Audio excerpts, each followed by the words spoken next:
Hammer curl. The hammer curl has dumbbell curls that raise their palms facing each other.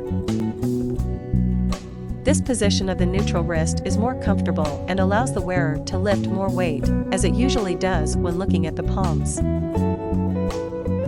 This movement also directs the biceps brachialis and brachioradialis, external biceps and arm, for greater arm thickness. Dumbbell hammer curl. Benefits of hammer curl. The neutral wrist area is more comfortable. You can lift a lot of weight with the hammer curl, so, over time, you accumulate volume to build muscle. The hammer curl directs the inner muscle of the biceps and arm to form compact arms. How to make a hammer curl. Hold the dumbbell in each hand while standing. Open your wrists to face each other.